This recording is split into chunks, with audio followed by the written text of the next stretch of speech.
ओम शांति।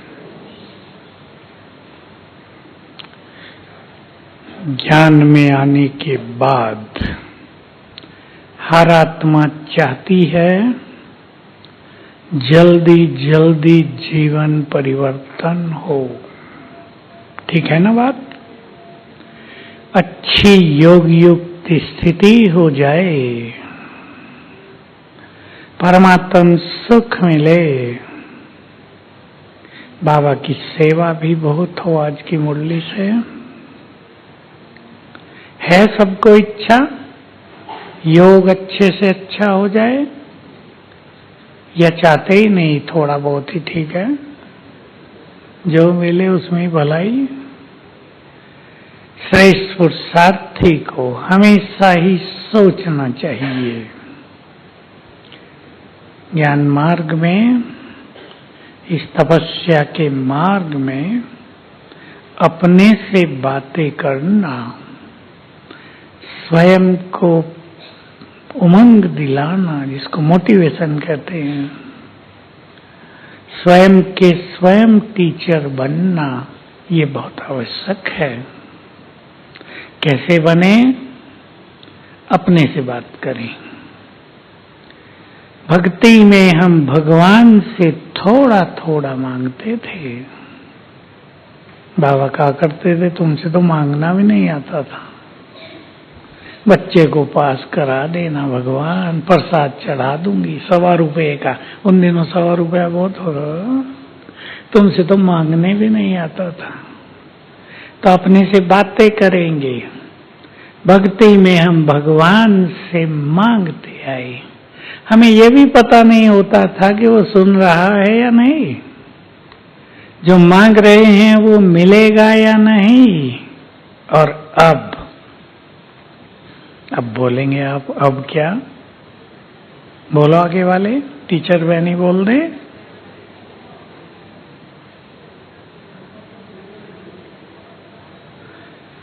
चलो मैं ही बोल देता हूँ। सब इकट्ठा बोलते हैं ना, और अव्यक्त आवाज में तो इधर तक केवल आवाज आती है।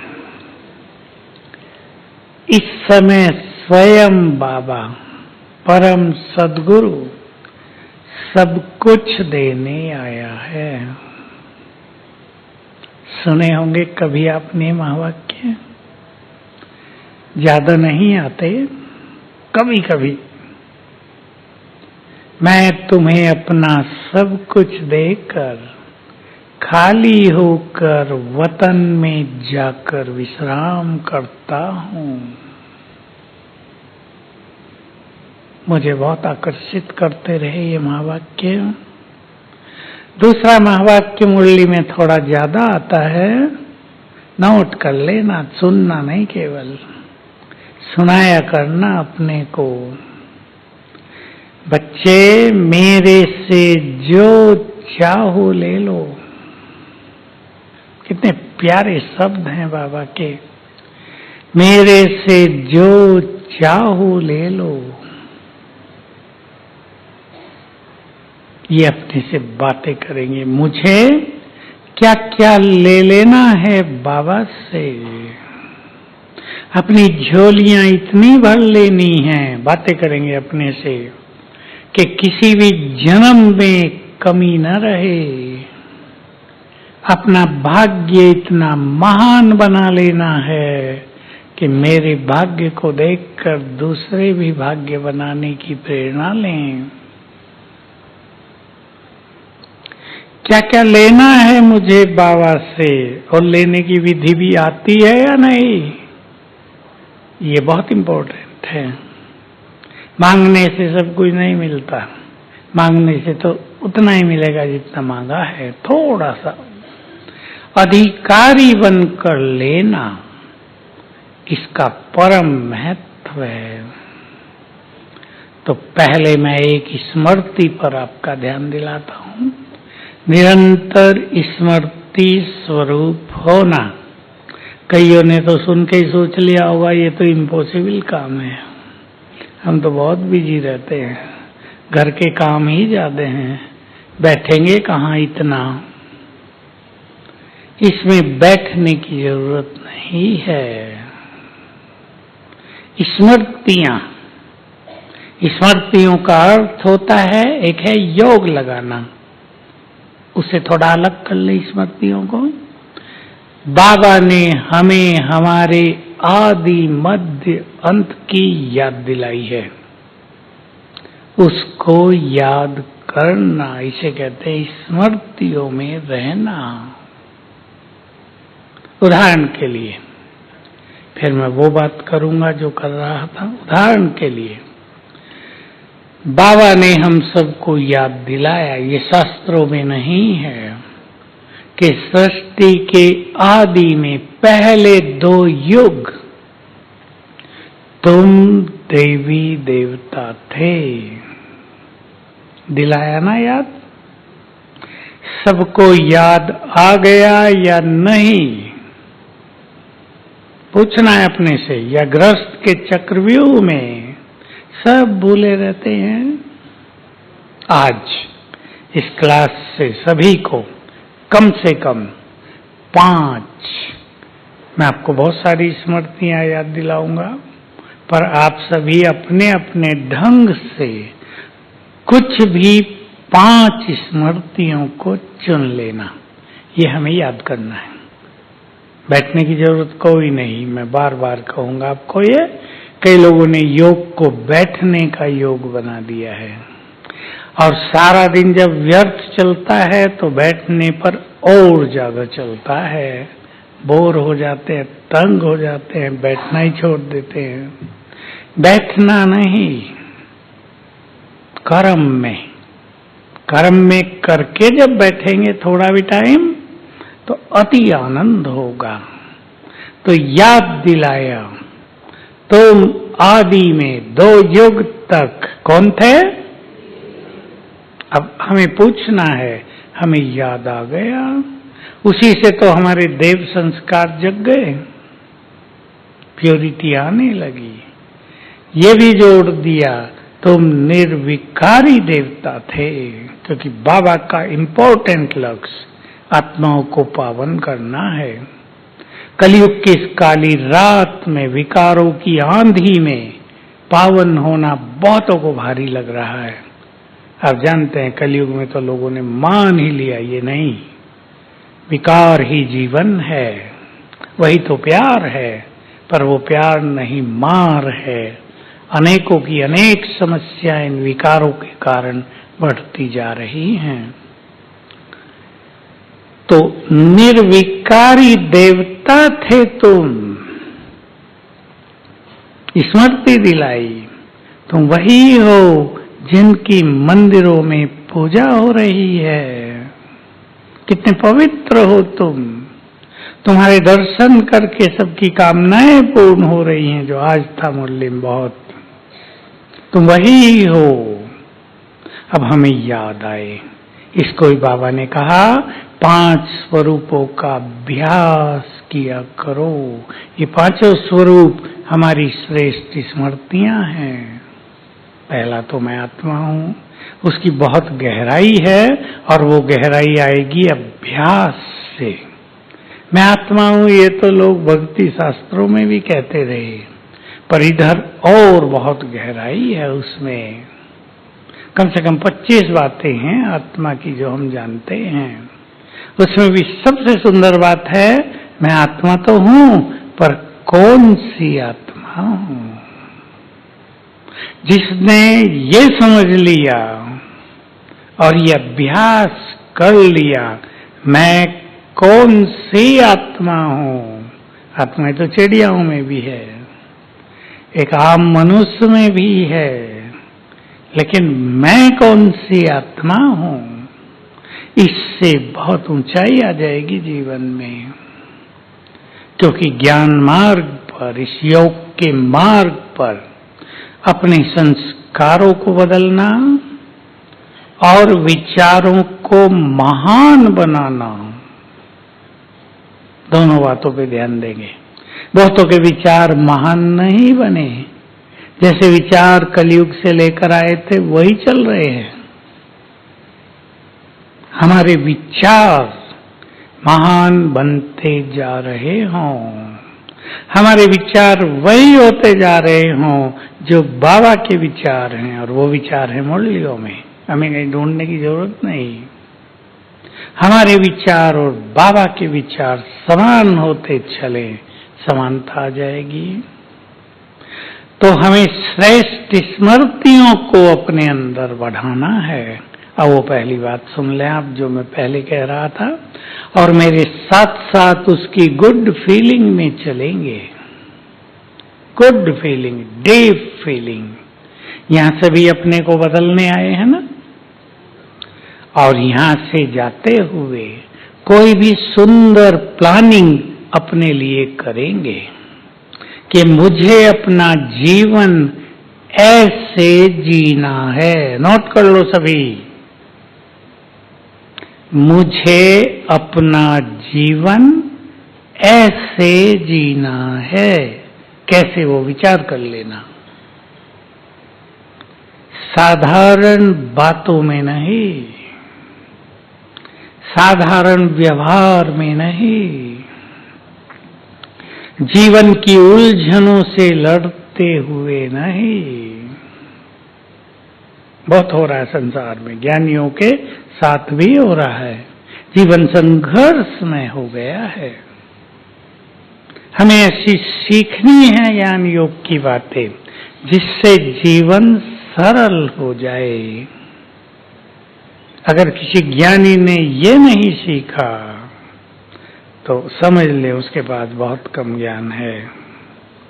बहुत ज्ञानी क्रोध के वश रहते हैं जीवन भर, 50 साल हो गए, क्रोध जा नहीं रहा। इसका अर्थ है साधनाएं बिल्कुल नहीं हुई।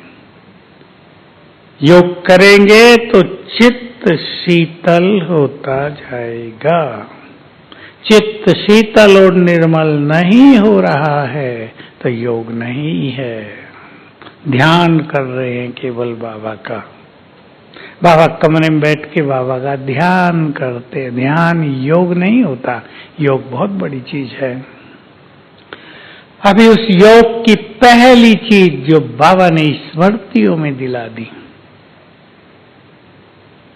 मेरे साथ साथ सभी उस गुड फीलिंग में चलेंगे। बाबा मेरा है। सिंपल बात है ना, लेकिन बहुत गहराई है इसमें। मैं एक अनुभव सुनाया करता हूँ क्लास में, 1000 बार सुना चुका हूँगा आपसे, जब से बाबा ने कहा, बहुत साल पहले, 50 साल हो गए होंगे। बाबा ने, एक माताओं की भट्टी थी मधुबन में, पांडवन में। तब तो यज्ञ छोटा था और केवल हिस्ट्री हॉल ही था हमारे पास। तो माताएं आई होंगी 60, 70, 80। बाबा भट्टी की ओपनिंग करने आते थे और क्लोजिंग, शुरुआत और समाप्ति अब बाबा से ही होती थी। तो एक एक से मिलते थे उन दिनों। तो बाबा ने आते ही दृष्टि देकर सभी माताओं से पूछा, हम लोग पीछे बैठते थे, पूछा कि मैंने तुम्हें अपना बना लिया है, लेकिन एक चीज वो भी मैंने तुम्हें दे दी जो तुमने मांगी नहीं थी। वो क्या? तब तो छोटी क्लास होती थी ना, बाबा टीचर की तरह एक एक से पूछते थे, जैसे हम पूछते हैं ना, बाबा पूछते थे। सब समीप बैठे होते थे। तो माताओं ने बड़े अच्छे अच्छे उत्तर दिए। किसने कहा प्यार दिया अपने आकर, हमने तो मांगा नहीं था कि तुम हमें प्यार करना। किसने कहा ज्ञान दिया आपने। किसने कहा अमृत पिलाया। किसने का वरदान दिया। अच्छे अच्छे उत्तर थे माताओं के। बाबा ने फिर सबको दृष्टि दी और ये शब्द बोले, मैं भी तुम्हारा हो गया। बहुत सुंदर शब्द है। मेरे को तो ऐसा नशा चढ़ा जो उस दिन से उतरने का नाम नहीं लेता। मजा आ गया ये सुनते ही। भगवान सामने बैठकर कह रहा है, मैं तुम्हारा हो गया। अच्छी लगी ये बात?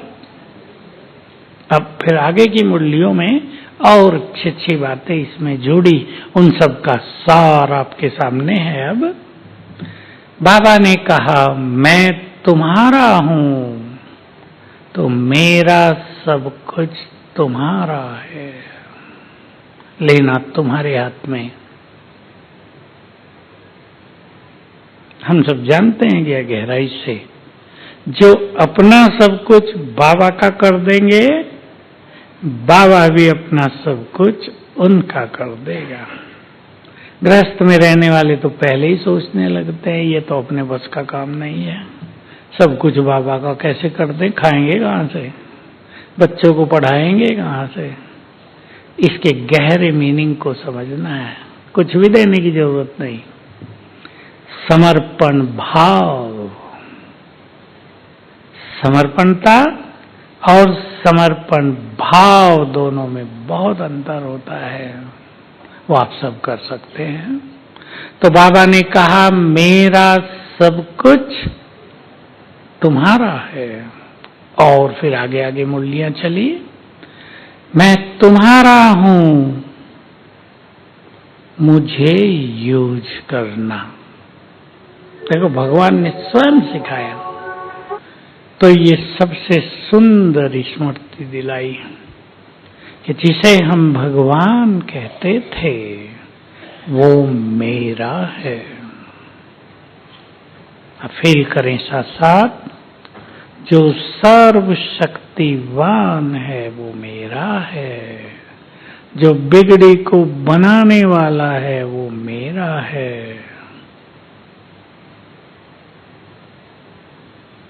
मेरा, ये बहुत बड़ी स्मृति, जिससे के लिए कभी सोचा भी नहीं था वो हमारा हो जाएगा। हमारा हो गया माना हमारे परिवार का हेड हो गया। जोड़ लें उसको अपने परिवार से। लेकिन गहरी बात है, ये गंभीर बात है, मोटी नहीं है। कहने से काम नहीं चलेगा, वो मेरे परिवार का बड़ा है। बिल्कुल बड़ा बना दो, स्वयं छोटे बन जाओ, सब समस्याएं खत्म।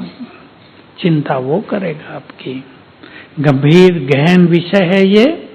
फिर बाबा ने कहा, देखो स्मृति अच्छी अच्छी दिलाई है। बच्चे दो भुजा वालों के पास जाते हैं, 1000 भुजा वाले के पास नहीं आते। समझ गए होंगे आप, सबने ज्ञान लिया हुआ है। कोई भी समस्या है, हम 2 भुजा वालों के पास फटाफट फोन करेंगे, बाबा बाद में याद आएगा जब कोई नहीं मदद करेगा, अरे बाबा को तो भूल गए। ये प्राय बहुतों से होता है, 95% ब्राह्मणों से यही हो रहा है। पहले अपनों को ढूंढते हैं, जब कोई अपना मदद नहीं करता द्रौपदी की तरह, फिर शिव बाबा को याद करते हैं। और आगे चलो।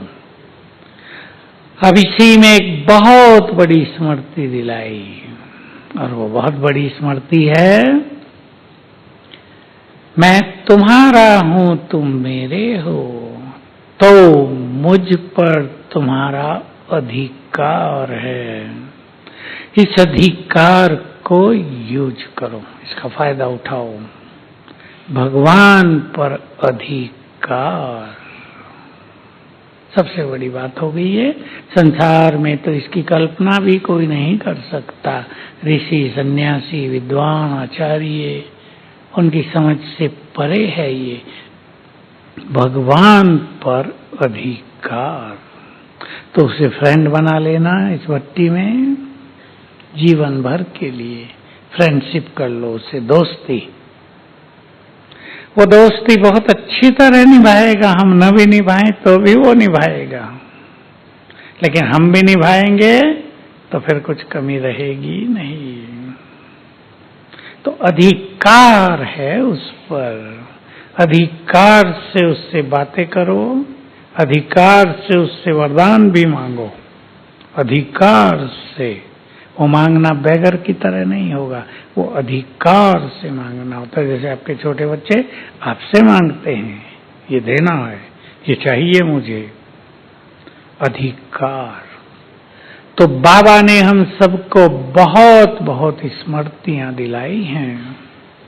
अब मेरे साथ साथ चिंतन भी करना, मैं आपको और स्मृतियां दिला देता हूं।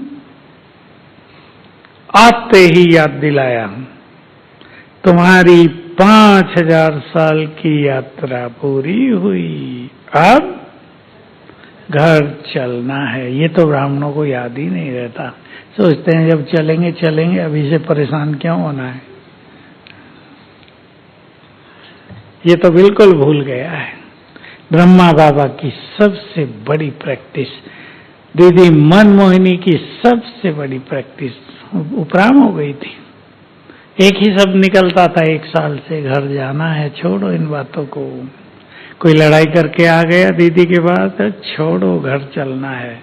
कहाँ छोटी बातों में लड़ रहे, घर चलना है। और ब्रह्मा बाबा, बहुत सुंदर अभ्यास था। जो कुछ इन आंखों से देखते हैं वो नहीं रहेगा। अब घर चलना ऐसे ही तो नहीं कि चलो, भरपूर होकर जाना है, पावन होकर जाना है। 2-4 दिन पहले की मुरली में था, बाबा की नहीं मानोगे तो यमदूत अर्थी उठाएंगे, कहेंगे राम नाम। प्रभु जी को मजाक सूझती है कभी कभी, राम नाम सत्य। भूत आ जाएंगे अर्थी उठाने, बाबा के साथ नहीं चल पाएंगे। तो ये स्मृति दिलाता है बाबा, तुम परम पवित्र आत्मा हो। ये हमारे सारे स्वमान स्मृतियां हैं हमारी। तुम बहुत शक्तिशाली हो। आप अगर साकार मुरली इस दृष्टि से सुने कि भगवान सम्मुख बैठकर हमें बहुत कुछ याद दिलाता है, तो और आनंद आएगा। मुरली पढ़ने वालों को भी ऐसे ही पढ़ना चाहिए। अब मैं बाबा को एक बाबा की सुंदर बात सुनाता हूं, जो कुछ दिन पहले आई है, हो गए होंगे 3-4 मास। तुम धरती के चेतन सितारे हो। बाबा हमें जगाता है रोज, तुम धरती के चेतन सितारे हो। दूसरी लाइन बहुत सुंदर थी साकार मुरली में, मुझे भी लगा मैं भूल कैसे गया था इस लाइन को। तुम नक्षत्रों से भी अधिक महाबलवान हो। यही सब थे बाबा के, महाबलवान। बाबा स्मृति दिलाता है, तुम कमजोर नहीं हो, मोस्ट पावरफुल, बहुत शक्तिशाली, शिव की शक्तियां हो। मैंने तुम्हारे सिर पे हाथ रख के अपनी सारी शक्तियां तुम्हें दे दी हैं, तुम बहुत शक्तिशाली हो। अब खेल केवल स्मृतियों का है। बहुत सारी स्मृतियां आपको मुरली से रोज मिलेंगी। स्मृतियों का खेल कैसे है? बाबा ने कहा तुम नक्षत्रों से भी महाबलवान हो। हमने सुना मास्टर सर्वशक्तिवान हो, लेकिन अगर इसको हम स्मृति में लाएंगे तो हमारी सोई हुई शक्तियां जगी रहेंगी। हम बहुत शक्तिशाली अनुभव करेंगे अपने को। जीवन में जो बातें आती हैं, विघ्न, बाधाएं, अनेक चीजें आजकल आ रही हैं, वो हमें हल्की लगेंगी।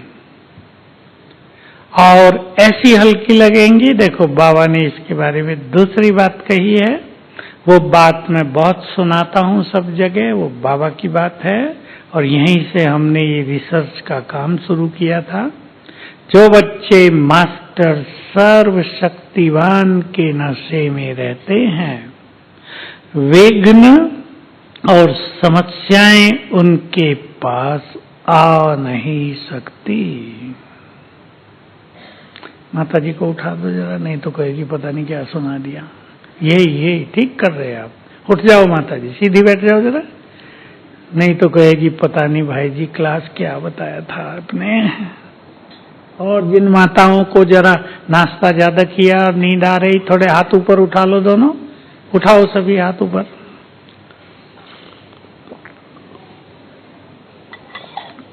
ब्रह्मा भोजन समझ के थोड़ा कम खाना, ये नहीं घर में तो बनाना पड़ता था, यहाँ तो मिल रहा है तो ये थोड़ा ही बार बार मिलेगा। हल्के रहना है आपको बट्टे, क्योंकि ये टाइम ऐसा ही होता है।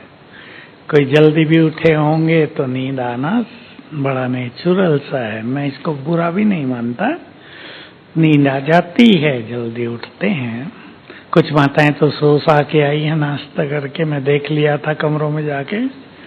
हुआ था नहीं हुआ था, कुछ सो लेना चाहिए, क्योंकि आगे की जो दिनचर्या है फ्रेश बीते, ये बहुत जरूरी होता है। तो हम बहुत शक्तिशाली हैं। फिर से रिपीट कर रहा हूं, जो बच्चे मास्टर सर्वशक्तिवान के नशे में रहते हैं, विघ्न और समस्याएं उनके पास आ नहीं सकती। बहुत हल्की लगेंगी, विघ्न लगेंगे ही नहीं, खेल लगेगा। चुनौतियां स्वयं को शक्तिशाली बनाने आई हैं, ऐसा महसूस होगा। इसलिए चुनौतियों से, चैलेंजेस से, समस्याओं से घबराएंगे नहीं, और ये याद रहेगा समस्या आई है, कुछ देकर जाएगी, कुछ सिखाकर जाएगी, हम 2 कदम और आगे बढ़ जाएंगे, ऐसा दृष्टिकोण हो जाएगा। तो जो स्मृतियां बाबा ने दिलाई, मैं ये पहली आपको बताई, याद रखेंगे। पहली माना जो याद रखना है बहुत, मैं नक्षत्रों से भी अधिक महाबलवान हूं। दूसरी स्मृति, बाबा मेरा है वो तो ठीक है, लेकिन बाबा मेरे साथ है।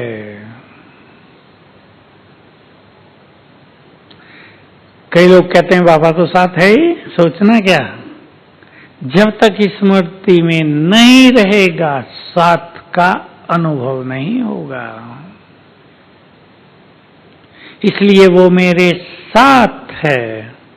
और दूसरी बाबा की बात याद रखेंगे, ये सब बाबा से सीखा है मैंने, ये कोई मेरा चिंतन नहीं है जो मैं सुना रहा हूं, ये सब बाबा की देन।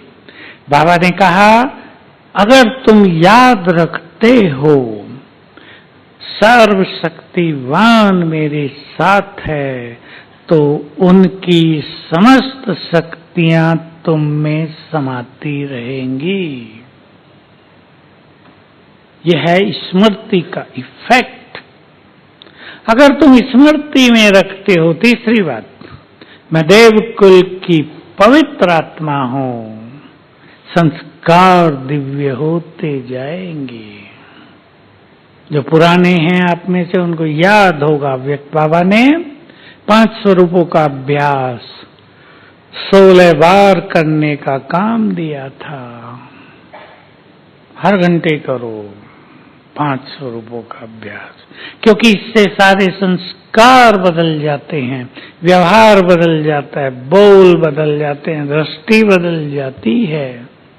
पवित्रता के लिए एक बात कहना चाहता हूं, जिनके पास ज्यादा पवित्रता है, मैं जरा ओपनली बोलता हूं, जिनके पास ज्यादा पवित्रता है इस जन्म की, अगर वो ये अभ्यास करेंगे मैं परम पवित्र आत्मा हूं, तो इम्प्योरिटी जागृत हो सकती है।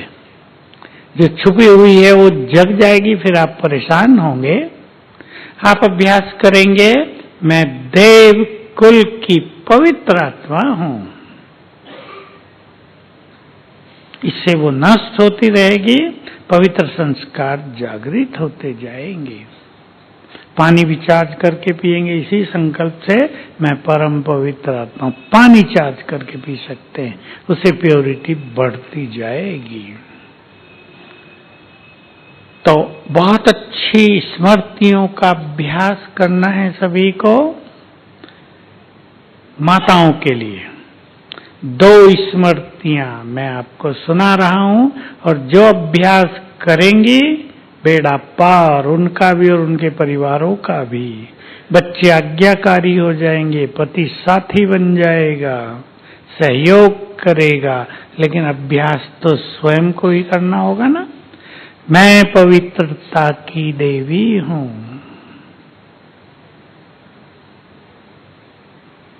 लिख लो। और जो माताएं सोने लगी हैं, जग जाओ जरा। माताओं को आज ज्यादा ही नींद आ रही, मेरी नजर पता नहीं क्यों पड़ जाती है। जो सो रहे उन पे जगे हुए ही हैं, सब कोई 2-4 सोते हैं। मैं पवित्रता की, जोर से बोलो तो सब जग जाएंगे। जग गए, ठीक है। और दूसरा अभ्यास, मैं इस घर की इष्ट देवी हूं। अब ये दोनों अभ्यास करके देखो कितना आनंद आता है जीवन में। आपके वाइब्रेशंस आपके घर को मंदिर बना देंगे। करना आपको है, सारा दिन रटने की जरूरत नहीं। मैं केवल 5 बार कह रहा हूं, दोनों स्वमान 5 बार, फीलिंग सहित। फीलिंग का अर्थ होता है स्वीकार करते हुए। मैं इस घर में इष्ट देवी हूं, तो घर क्या हो गया? मंदिर हो गया, और मंदिर बन जाएगा। और माताओं के हाथ में बहुत बड़ा हथियार है, भोजन। आप भोजन से बहुत सारी चीजें कर सकती हैं, लेकिन भोजन बनाते, बाबा ने तो कहा मुझे याद करो, पर याद कितनी रहती है वो तो सब जानते हैं। शुरू में बाबा का आह्वान करो, धैर्यवत शांति से प्यार से भोजन बनाओ, और बनाते हुए याद करो मैं परम पवित्र आत्मा हूं। जितना ज्यादा याद करेंगे, भोजन में पवित्र किरणें बढ़ती जाएंगी। पानी और भोजन सबको याद रखना है, हमारे वाइब्रेशंस को तुरंत ग्रहण कर लेते हैं, कोई रोक ही नहीं सकता इसको। पानी में सबसे ज्यादा मेमोरी होती है।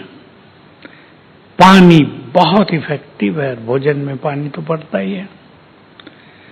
बहुत अच्छा अभ्यास कर लेंगे, मैं परम पवित्र आत्मा हूं, बहुत बहुत फायदे हो जाएंगे। ये 3 चीजें माताओं के लिए हैं मोस्ट इम्पोर्टेंट। इनका बहुत अच्छा अभ्यास करना। तो अपने लिए कुछ स्मृतियां चुन लेना। मुझे इस स्मृति में रहना है। मैं जो पवित्रता की बात कह रहा था, उसमें एक बात मुझे जोड़ देनी है जिससे आपको बहुत बहुत लाभ होगा।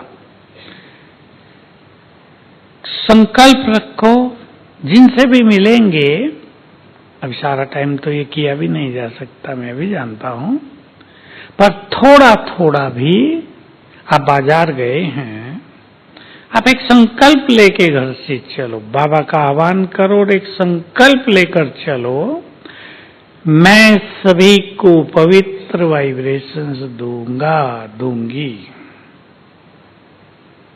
अब एक दिन करके देखना, बस 5 बार सारे दिन में। घर वाले बच्चे आ गए, मुझे इन सबको पवित्र वाइब्रेशंस देने। मैं पवित्रता की देवी हूं, मेरे मस्तक से पवित्रता की गोल्डन किरणें इन सब पर पड़ रही हैं, तो कलयुग की इम्प्योरिटी का इफेक्ट आप पर नहीं पड़ेगा। आपकी प्योरिटी बढ़ती जाएगी, क्योंकि पवित्रता दिनों दिन कठिन भी होती जाएगी। उसका कारण है कलयुग में काम वासना की आंधी बढ़ती जा रही है, उसका इफेक्ट कमजोर आत्माओं पर पड़ेगा। लेकिन अगर ये अभ्यास करेंगे तो कोई इफेक्ट नहीं होगा, प्योरिटी बढ़ती जाएगी। संसार को ये विकार खा जाएंगे, और बाबा के बच्चों का काम है सबको पवित्र वाइब्रेशंस देके उन्हें सुरक्षा देना। हमारे पवित्र वाइब्रेशंस दूसरों के लिए सुरक्षा कवच बन जाएंगे, प्रोटेक्शन बन जाएंगे। इस सब को अभ्यास करना है। अब क्लासेस तो आप बहुत सुनेंगे,